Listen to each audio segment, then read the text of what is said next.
একজন মানুষই শুধু জানতেন যে তিনি পৃথিবীতে কতদিন বাঁচবেন, সেটা হচ্ছে সাইয়েদনা আদম আলাইহিস সালাম। ওনাকে বলে দেওয়া হয়েছিল উমরুকা আলফু সানা, তুমি পৃথিবীতে বাঁচবে 1000 বছর।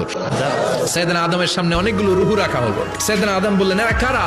আল্লাহ বললেন, এরা হচ্ছে নাসালুক, তোমার বংশধর, পৃথিবীতে তোমার পরে এরা পৃথিবীতে আসবে। সাইয়েদনা আদম বললেন, আল্লাহ ওই যে একটা রূহ দেখা যায়, এটার নাম কি?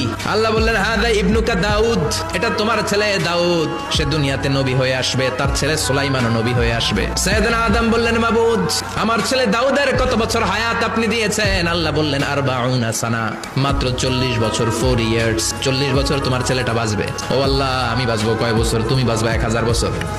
সুবহানাল্লাহ। সাইয়েদনা আদম বললেন, মাবুদ, এত ফুটফুটে সুন্দর আমার ছেলে দাউদ, মাত্র 40 বছর দিলেন কেন? জিদ মিন উমরিহি, বাড়ায়া দেন। আল্লাহ, আপনি বাড়ায়া দেন। আল্লাহকে বাড়ানো যাবে না, লেখা হয়ে গেছে, কলম তুলে নেওয়া হয়েছে, আর কালি শুকায় গেছে, আর কিছু করা যাবে?